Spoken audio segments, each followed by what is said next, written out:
بسم اللہ الرحمن الرحیم والذین هم للزکاة فاعلون صدق اللہ مولانا العظیم۔ زکوٰۃ اسلام کا ایک اہم ترین فریضہ ہے جس کو اللہ کے رسول صلی اللہ علیہ وسلم نے تیسرے درجے پر رکھا ہے۔ بنی الاسلام علی خمس شہادت اللہ الہ الا اللہ و اقام الصلاۃ و ایتاء الزکاۃ کہ نماز کے بعد زکوٰۃ کا حکم دیا ہے۔ چونکہ رمضان المبارک کے اندر بہت سارے لوگ زکوٰۃ ادا کرتے ہیں، یہ زکوٰۃ کا ادا کرنا رمضان المبارک میں لوگوں نے اس لیے شروع کیا کہ ان کو اس کا اجر و ثواب زیادہ ملے، جبکہ شریعت اور اسلام میں زکوٰۃ کا تعلق ہے کہ زکوٰۃ اس مال کو کہتے ہیں کہ ہم اپنے مال کو پاک کرنے کے لیے جو بھی حصہ نکلے وہ حصہ اس کی ایک تعداد مقرر ہے، وہ حصہ غریبوں میں، مسکینوں میں، فقراء میں تقسیم کیا جائے۔ یہ اللہ تبارک و تعالیٰ کا حکم ہے۔ زکوٰۃ کن کن چیزوں پر واجب ہے اور کن لوگوں پر واجب ہے اور کیا اس کا طریقہ ہے، یہ میں آپ کو اچھی طریقے سے بتا دیتا ہوں کہ زکوٰۃ سونا چاندی، کیش، مال اور سامان تجارت کہ جس کے ذریعے سے ہم بزنس کرتے ہیں، ان چیزوں یہ جن کے پاس ہیں ان پر زکوٰۃ کا دینا واجب ہے۔ اب سوال یہ پیدا ہوتا ہے کہ زکوٰۃ کب دی جائے اور کیسے دی جائے؟ تو زکوٰۃ جس وقت انسان صاحب حیثیت ہو جائے، صاحب نصاب ہو جائے، وہ صاحب نصاب کو پہنچ جائے۔ صاحب نصاب کسے کہتے ہیں؟ صاحب نصاب کہتے ہیں کہ جس کے پاس 7.5 تولہ سونا یا 52.5 تولہ چاندی یا اتنا کیش ہو کہ جو 52.5 تولہ چاندی کی مقدار کو پہنچ جائے۔ 52.5 تولہ چاندی تقریباً اس وقت 40، 42، 45 ہزار کے حساب سے الگ الگ علاقوں میں جو اس کا ریٹ ہے وہ چل رہا ہے۔ تو اتنا مالک جو بن جائے اس کے اوپر زکوٰۃ دینا فرض ہے۔ عام زبان میں یہ سمجھ لیں کہ جس کے پاس تقریباً 610 گرام کے قریب چاندی ہو، جس کے پاس 40-42 ہزار کا 45 ہزار کا اثاثہ ہے، اس کے اوپر زکوٰۃ دینا واجب ہو گیا۔ اب زکوٰۃ کب دی جائے گی؟ جس وقت وہ پیسہ اس کے پاس آیا، اتنا پیسہ اس کے پاس آ گیا، تو اب اس کا سال گزرنے کے بعد، اب ضروری نہیں ہے کہ وہ سال رمضان المبارک میں ہی پورا گزرے، رمضان سے پہلے بھی گزر سکتا ہے۔ کسی کا کوئی صاحب نصاب ہوا محرم کے مہینے میں، کوئی صاحب نصاب ہوا شوال کے مہینے میں، تو اس کا جب سال اگر ہمیں یاد ہے اچھی طریقے سے کہ ہمارا سال کب گزر جاتا ہے، تو جیسے ہی ہمارا سال گزر جائے، وہ سال آئے، تو اس ڈیٹ پہ ہم اپنا پورا حساب کر لیں۔ اب اس میں حساب کیا کرنا ہے؟ اس میں حساب یہ کرنا ہے کہ ہمارے پاس اتنا سونا ہے، اتنا چاندی ہے، یہ دیکھ لیں۔ عام طور پہ ہمارے گھر کی جو خواتین ہیں ان کے پاس سونا چاندی استعمال کا ہوتا ہے،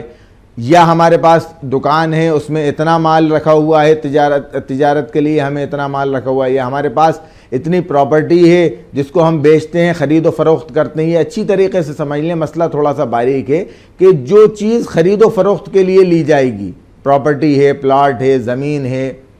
وہ اس کے اوپر زکوٰۃ ہے۔ جو چیز ہمارے استعمال کی، جس مکان میں ہم رہ رہے ہیں، جس مکان کو ہم استعمال کر رہے ہیں، اس پہ زکوٰۃ نہیں ہے۔ ہم اپنے گھر کے فرنیچر کو استعمال کر رہے ہیں، اس پہ زکوٰۃ نہیں ہے۔ جو چیز ہمارے استعمال کی، ہمارے جو کپڑے ہیں، ان کپڑوں کو جو میں پہنا ہوا ہوں، جو استعمال کر رہا ہوں، اس پہ زکوٰۃ نہیں ہے۔ ہاں، اگر میری دکان ہے کپڑوں کی، میں تجارت کرتا ہوں، وہ جو کپڑے میں نے بیچنے کے لیے لیے ہیں تو اس پہ زکوٰۃ ہے۔ تو یہ مسئلہ باریکی سے سمجھنے کا ہے اور بہت آسان مسئلہ ہے۔ اس کے اندر کافی لوگ غلط فہمی کا شکار ہوتے ہیں۔ اچھی طریقے سے سمجھ لیجئے، زکوٰۃ کا دینا فرض عین ہے، بالکل فرض ہے زکوٰۃ۔ اگر ہم نے زکوٰۃ میں کمی بیشی کی، زکوٰۃ ہے اپنے مال کو پاک کرنے کا نام، زکوٰۃ ہے ہم اپنے مال کو پاک کریں۔ اب میں نے آپ کو یہ سمجھا دیا کہ کن کن چیزوں پر زکوٰۃ ہے۔ اب آگے میں بتاتا ہوں کہ زکوٰۃ کس وقت فرض ہو جاتی ہے۔ تو پورا سال گزر گیا، ہمارے اوپر زکوٰۃ فرض ہو گئی۔ اب ہم اپنا حساب لگا لیں کہ ہمارے پاس بیٹھ کر کیلکولیشن کریں کہ ہمارے پاس اتنا کیش موجود ہے، اتنا سونا موجود ہے، اتنی چاندی موجود ہے، اس کے اوپر زکوٰۃ کتنی بنے گی؟ اب زکوٰۃ کتنی بنے گی یہ سوال پیدا ہوتا ہے۔ تو پورے مال کا جو ہمیں زکوٰۃ نکالنا ہے اس کا پورا ٹوٹل کر لیں کہ ہمارے پاس اتنا کیش ہے، اس کی زکوٰۃ نکالنا ہے۔ مثال کے طور پہ پورا ٹوٹل کیش کرنے کے بعد آپ کو 10 لاکھ روپے کی زکوٰۃ نکالنا ہے، تو آپ یہ طے کیجئے کہ 1 لاکھ روپے پہ 2.5% کا ہے، 1 لاکھ پہ 2,500 روپیے، 2.5% کا ہمیں طے کرنا ہے کہ 100 روپے پہ 2.5 روپیے دینا ہے۔ اور اللہ تبارک و تعالیٰ یہ حکم دے رہا ہے آپ کو کہ پورے سال آپ خرچ کیجئے، پورے سال کھائیے پیجئے، آپ اپنے استعمال میں لیجئے اس پیسے کو، اس کے اوپر کوئی زکوٰۃ نہیں ہے۔ صرف زکوٰۃ اس کے اوپر ہے جو سال کے آخر میں 1 سال گزرنے کے بعد بچ گیا ہے، تو وہ بچا ہوا مال جو ہے اس بچے ہوئے مال میں سے بھی آپ کو 2.5% دینا ہے، وہ غریبوں کے لیے دینا ہے، وہ اللہ تبارک و تعالیٰ کی مخلوق کے لیے دینا ہے۔ وہ آپ کو جو مال کی ذمہ داری دی گئی ہے، یہ مال آپ کا نہیں ہے، یہ مال اللہ نے آپ کو عطا کیا ہے، یہ آپ کو اللہ تبارک و تعالیٰ کی طرف سے تحفہ ہے اور عطیہ ہے، تو یہ مال اللہ تبارک و تعالیٰ نے آپ کو دیا ہے۔ اب اس مال کا جو بھی 2.5% بچتا ہے وہ اللہ تبارک و تعالیٰ کی دوسری مخلوق، وہ اللہ تبارک و تعالیٰ کے پریشان حال لوگ، وہ مخلوق جو اللہ تبارک و تعالیٰ کی مخلوق ہے، آپ کے اوپر ذمہ داری ہے کہ آپ ان مستحقین کو ڈھونڈ کر ان کو دیں، اور یہ دینا آپ کے اوپر آپ کے لیے کوئی فخر کی بات نہیں ہے، بلکہ یہ دے کر 2 رکعت نماز شکرانے کی پڑھ کر اللہ کا شکر ادا کریں کہ اللہ تو نے ہمیں اس لائق بنایا تھا کہ ہم سے زکوٰۃ ادا کروا لی تو نے، یہ اللہ تبارک و تعالیٰ یہ ہمارا راستہ تو نے آسان کر دیا جنت تک پہنچنے کا، کہ جس میں یہ مال جو ہمارے لیے کل حدیث میں آتا ہے کہ یہ مال جو ہے جو زکوٰۃ کا مال ہے، سونا اور چاندی، اور اس پہ اگر زکوٰۃ نہیں دیتا ہے ایمان والا تو ان سب کو گرم کیا جائے گا، پگھلایا جائے گا اور اس سے آپ کو داغا جائے گا۔ اور مال کے بارے میں آتا ہے کہ ایک گنجا سانپ آخرت کے دن آپ کو آ کر ڈسے گا اس مال کی شکل میں۔ گنجا اس لیے کہا گیا اس سانپ کو کہ جس سانپ کے اندر زہر زیادہ ہوتا ہے اس زہر کی وجہ سے اس کے بال نکل جاتے ہیں، اس کے بال اڑ جاتے ہیں، وہ گنجا ہو جاتا ہے۔ تو آپ سوچئے اتنا زہریلا سانپ جو آ کر آپ کو ڈسے گا، تو اللہ تبارک و تعالیٰ نے فرمایا کہ یہ مال جو ہے اس کو سمجھنے کی ضرورت ہے کہ ہم لوگ اس مال کو اپنا مال نہ سمجھیں، یہ مال اللہ نے ہمیں ذمہ داری کے طور پہ دیا ہے کہ یہ مال جو ہے اللہ تبارک و تعالیٰ نے ہمیں ذمہ داری کے طور پہ دیا کہ اس کی زکوٰۃ ہمیں کیسے ادا کرنا ہے، غریبوں کو کیسے دینا ہے۔ سخی تو بہت بعد میں بنیں گے ہم، یہ تو ہمارا فریضہ ہے۔ ہم زکوٰۃ دے کے اگر یہ سوچنا چاہیں کہ ہم بہت بڑے سخی ہو گئے تو یہ ہماری غلط فہمی ہے۔ سخاوت کے درجے کو تو جب ہم پہنچیں گے کہ جب ہمارے پاس زکوٰۃ تو یہ ہمارا فریضہ ہے، زکوٰۃ کے علاوہ جو عطیات دینا ہے، صدقات دینا ہے، فطرہ دینا ہے، اس کے اندر عید کے اندر ہے، خاص طور سے عید الفطر کی نماز سے پہلے صدقہ فطر دینا ہے، تو اس کو آپ شروع میں بھی دے سکتے ہیں۔ فی نفر صدقہ فطر فی نفر جو ہے وہ الگ الگ علاقوں میں اپنے اپنے اعتبار سے طے کیا جاتا ہے، ریٹ کے اعتبار سے علماء کا اختلاف ہے۔ اس کے اندر 2.25 سیر گیہوں جو ہے 2.25 سیر گیہوں کے قریب صدقہ فطر ہے۔ ہمارے یہاں بھوپال مدھیہ پردیش کے اندر تقریباً اس کی قیمت 50 روپیے طے ہوئی ہے فی نفر، اپنے نفر۔ تو یہ جو صدقہ فطر ہے یہ ہر صاحب نصاب بھی دے گا اور اپنی طرف سے بھی دے گا اور اپنی اولاد کی طرف سے بھی دے گا، کہ یہ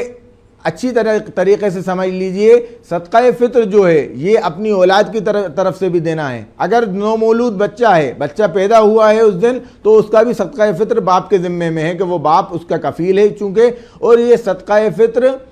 جرمانہ نہیں ہے، یہ صدقہ فطر شکرانہ ہے کہ اللہ تبارک و تعالیٰ تو نے ہمیں اس لائق بنایا۔ یہ کفالت کا ذمہ تو اللہ کا ہے، مگر اللہ نے آپ کو چن کر کفیل بنایا ان بچوں کا، اپنی اہلیہ کا، کہ آپ ان سب کی کفالت کر رہے ہیں، تو ان سب کی طرف سے آپ کو صدقہ فطر شکرانہ دینا ہے۔ صدقہ فطر فی نفر 50 روپیے طے ہوا ہے۔ اچھا اس کو بھی سمجھ لیجئے، صدقہ فطر جو ہے آپ جو گیہوں کے اوپر دے سکتے ہیں 2.25 سیر گیہوں، کشمش کے اوپر دے سکتے ہیں 3.5 کلو کشمش، کھجور کے اوپر دے سکتے ہیں 3.5 کلو کھجور، جو کے اوپر دے سکتے ہیں 3.5 کلو جو۔ تو جو لوگ صاحب حیثیت ہیں، اللہ نے ان کو مال وافر مقدار میں دیا ہے، اللہ نے ان کا ہاتھ کھلا رکھا ہے، تو وہ اس ماہ رمضان المبارک میں اپنی اللہ تبارک و تعالیٰ کی جو رحمت ان کے اوپر ہے اس کا شکرانہ ادا کریں۔ میں یہ کہتا ہوں کہ ضروری نہیں ہے کہ آپ گیہوں کا صدقہ فطر دیں، آپ کو اللہ نے اس لائق بنایا ہے، آپ 3.5 کلو کی مقدار میں کشمش کا آپ صدقہ فطر دیں، اس کی رقم دیں آپ، تاکہ لوگوں کی مدد ہو سکے۔ یہ صدقہ فطر اس لیے ہے کہ آپ اپنے گھر میں عید کی خوشیاں منا رہے ہیں، آپ اپنے گھر میں بچوں کے لیے اچھے کپڑے لا رہے ہیں، آپ اپنے گھر میں اچھی اچھی لوازمات کھا رہے ہیں، مگر آپ کا پڑوسی، آپ کا رشتہ دار، آپ سے ملنے جلنے والے، آپ کے متعلقین، آپ کے محلے میں رہنے والے، وہ غریب، فقراء، مساکین، کم حیثیت لوگ، وہ بیچارے لوگ، تو ان کو ڈھنڈورا پیٹ کے نہ دیں، ان کے پاس جائیں اور ان کو بڑے اخلاق کے ساتھ، بڑے ادب کے ساتھ پیش کریں۔ لائن لگوا کے ساہوکار بن کے گھر کے اندر نہ دیں کہ ہم لائن لگوا کے لوگوں میں اعلان کریں۔ اپنی زکوٰۃ کا، اپنے صدقے کا ڈھنڈورا سوشل میڈیا پہ نہ پیٹیں کہ ہم سوشل میڈیا کے اوپر فوٹو لگا کر زکوٰۃ دے رہے ہیں، صدقہ دے رہے ہیں، مولویوں کی لائن لگا کر مدرسوں میں دے رہے ہیں، یا بیواؤں عورتوں کی لائن لگا کر ان کو دے رہے ہیں۔ یہ کرنا مناسب نہیں ہے، یہ عمل قابل قبول نہیں ہے۔ آپ کس کے اوپر احسان کر رہے ہیں؟ آپ دے رہے ہیں اپنی قوم کے لوگوں کو دے رہے ہیں، آپ کس کا دیا ہوا دے رہے ہیں؟ اللہ تبارک و تعالیٰ کا عطا کردہ عطیہ آپ کے اوپر جو بے شمار اس کی نعمتیں ہیں آپ دے رہے ہیں۔ آپ اپنی جہنم کے ایندھن کو جہنم کو اپنے آپ سے دور کر کے اپنی جنت کا راستہ ہموار کر رہے ہیں، تو یہ کسی کے اوپر احسان والی بات نہیں۔ دینا کس کو ہے یہ اچھی طریقے سے سمجھ لیجئے۔ سب سے پہلا حق ہے ہمارے عزیزوں کا، رشتہ داروں کا، قرابت داروں کا، جن سے آپ کی رشتہ داری ہے، جو خودداری کے اندر خاموشی سے بیٹھے ہوئے ہیں، جو سفید پوش ہیں، اپنے گھروں میں اپنی عزتوں کو لیے ہوئے خاموشی سے بیٹھے ہیں، جو مانگ نہیں سکتے، جو سائل نہیں ہیں، جو سوالی نہیں ہیں، کسی کے سامنے ہاتھ نہیں پھیلا سکتے، وہ صرف اللہ سے اپنا دکھڑا روتے ہیں، وہ صرف اللہ کی بارگاہ میں اپنی حاجات کو پوری کرنے کے لیے سوال کرتے ہیں، تو ایسے لوگوں کے پاس جائیے، خاموشی سے ان کو دیجئے، اور ایسے دیجئے کہ ایک ہاتھ کو دیں تو دوسرے ہاتھ کو بھی پتہ نہ چلے، تاکہ ان کے بچے، اپنے بچوں کو اگر آپ بتا کے دیں گے کہ ہم نے فلانے کو دیا، یہ کیا، ہاں آپ اس اعتبار سے تو بتا سکتے ہیں تاکہ آپ کے بچوں کے اندر یہ ترغیب ہو، ترغیب کے اعتبار سے بتا سکتے ہیں آپ، مگر ان کو بھی یہ بتائیں کہ بیٹا یہ ریاکاری نہیں، ان کے بچے آپ کے بچوں کے سامنے شرمندہ نہ ہوں، وہ آپ کے سامنے کبھی شرمندہ نہ ہوں، کیونکہ اللہ تبارک و تعالیٰ کا حکم ہے کہ وَأَمَّا السَّائِلَ فَلَا تَنْهَرْ، کہ مانگنے والے کو بھی مت جھڑکو۔ تو یہ تو عزت دار لوگ ہیں، آپ کے رشتہ دار ہیں، آپ کے حقوق ہیں۔ کچھ لوگ یہ سوال بھی کرتے ہیں کہ اہل بیت کو زکوٰۃ نہیں دے سکتے، سیدوں کو زکوٰۃ نہیں دے سکتے، تو بڑے افسوس کے ساتھ میں آپ تمام حضرات سے یہ گزارش کر رہا ہوں، اپیل کر رہا ہوں کہ ہم اتنے گئے گزرے ہو گئے کہ اہل بیت کو زکوٰۃ دیں۔ کیا ضروری ہے کہ ہم اہل بیت کو زکوٰۃ دینے کے لیے مسئلے نکالیں، ہیلے نکالیں، بہانے نکالیں؟ کیا اہل بیت کا اللہ کے رسول صلی اللہ علیہ وسلم سے نسبت ہونا ہمارے لیے کافی نہیں ہے؟ ہم ان کو عطیات اتنا دیں، ہم ان کو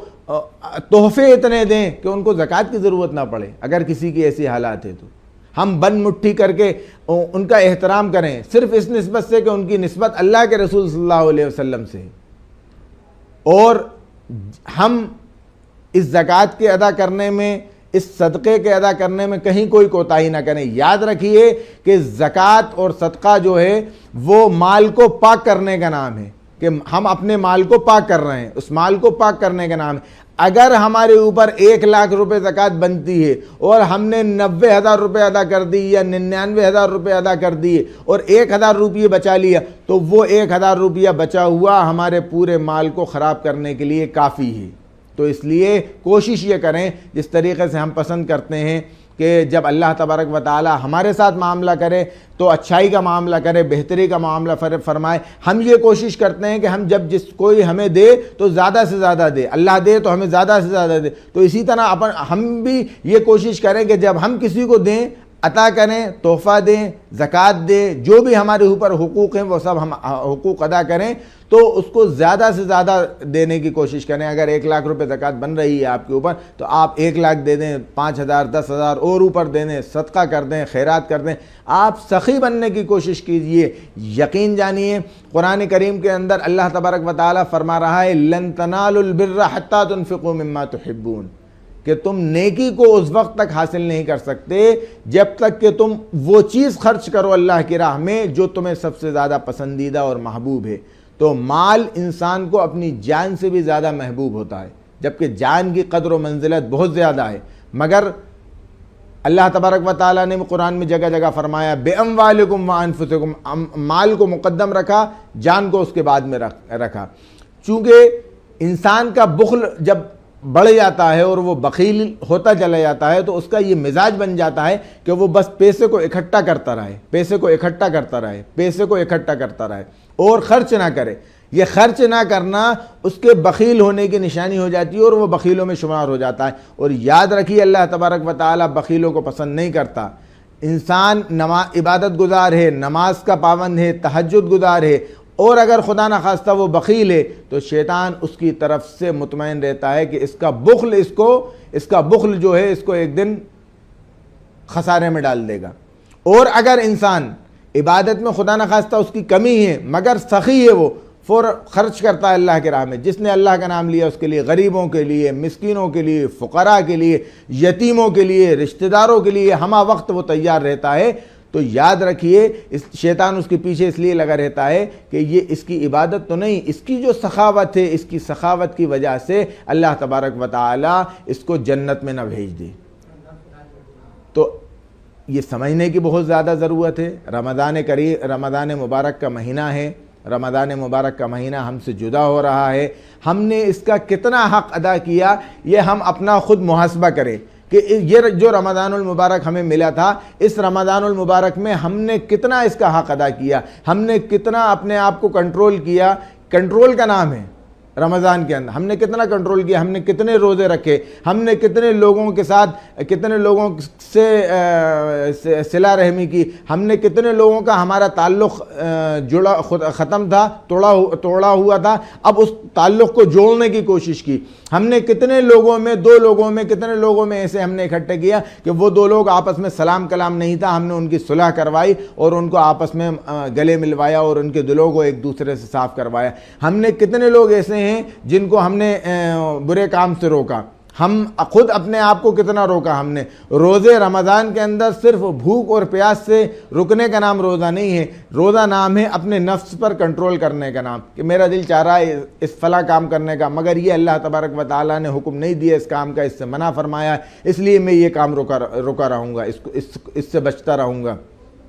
رمضان کے اندر پہلا عشرہ رحمت کا، دوسرا عشرہ مغفرت کا، تیسرا عشرہ جہنم سے خلاصی کا۔ ان تینوں عشروں میں ہم نے کتنے قرآن کریم ختم کیے، کتنی عبادت نہیں کی۔ ہم اپنا محاسبہ کریں کہ ہم نے کتنے نوافل پڑھے، کتنے غریبوں کی مدد کی۔ یہ تو ہماری بدنی عبادت ہے، یہ تو ہماری عبادت ہے۔ مالی عبادت میں ہم نے کتنا خرچہ کیا، ہم کتنے لوگوں کے یہاں گئے کہ کتنے لوگ ایسے ہیں اس ماحول کے اندر جو اپنی پریشانی کا مطالبہ کسی سے نہیں کر رہے، جو اپنے گھروں میں اللہ تبارک و تعالیٰ سے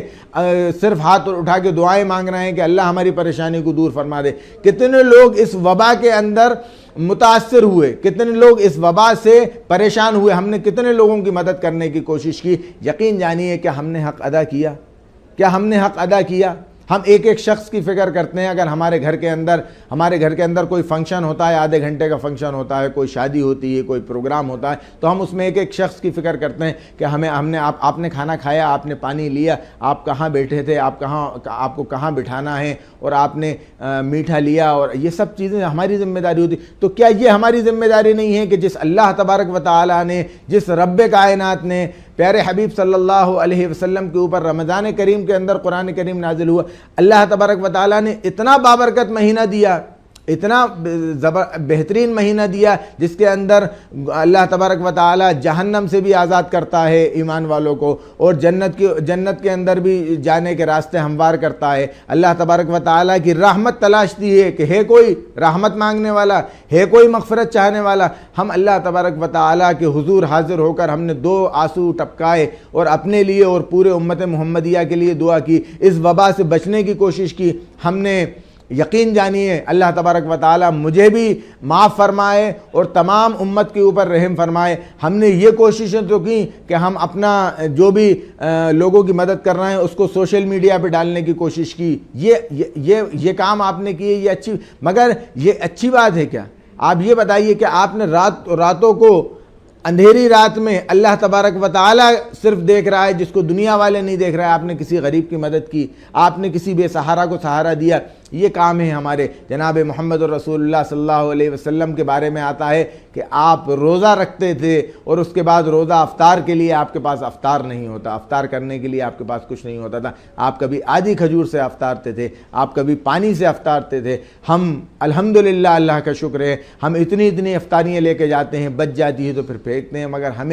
ہمیں یہ توفیق نہیں ہوتی کہ ہم اپنے غریب رشتہ داروں کی مدد کر دیں۔ ہم اپنی واہواہیت کے لیے، ہم اپنے دل کو تسکین پہنچانے کے لیے غریبوں میں بانٹ دیں،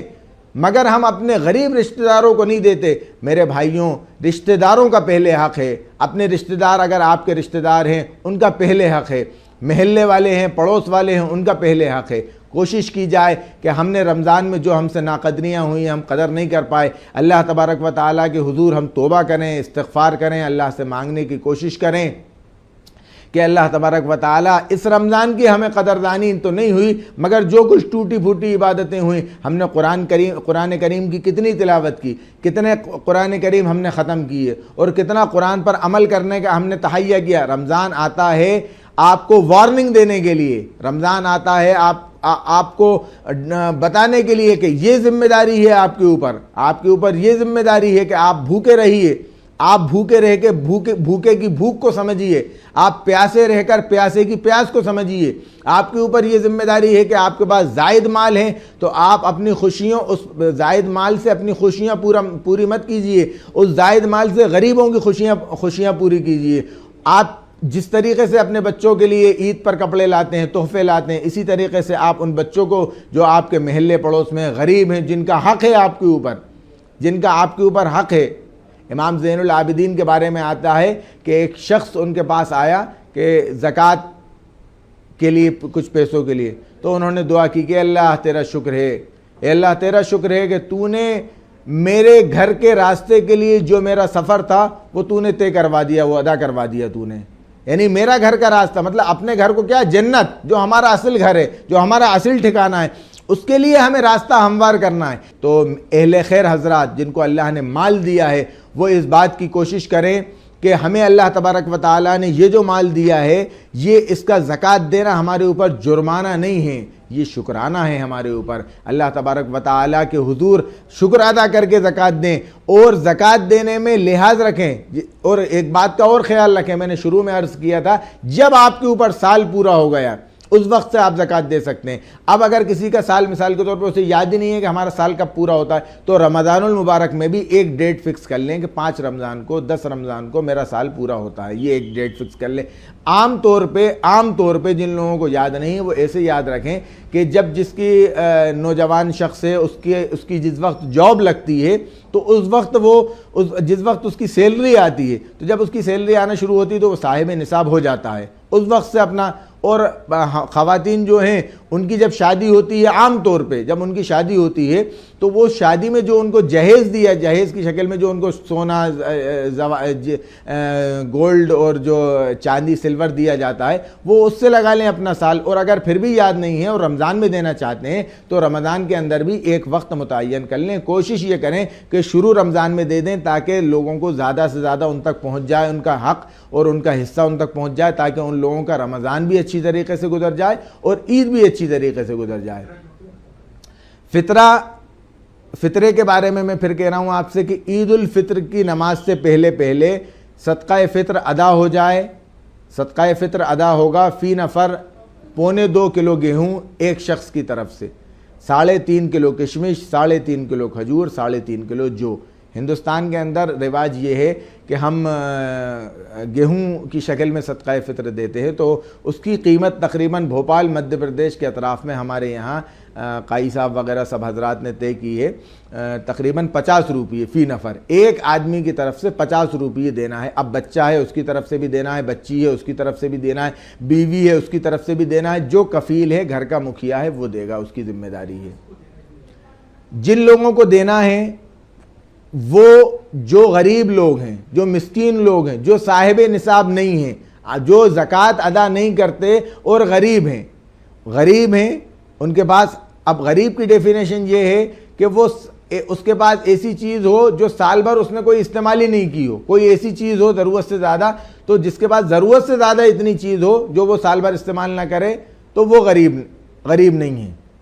تو غریب، محتاج، فقیر، مسکین، ان لوگوں کو صدقہ فطر دینا ہے۔ اللہ تبارک و تعالیٰ سے دعا ہے کہ اللہ تبارک و تعالیٰ اس ماہ رمضان المبارک میں جو ہم سے کوتاہیاں ہوئی ہیں ان کوتاہیوں کو معاف فرمائے، اور اللہ تبارک و تعالیٰ ہمارے روزوں کو، ہمارے قیام اللیل کو قبول فرمائے، ہماری اور آنے والی زندگی ایمان کے ساتھ گزارنے کی توفیق عطا فرمائے۔ وآخر دعوانا ان الحمد للہ رب العالمین۔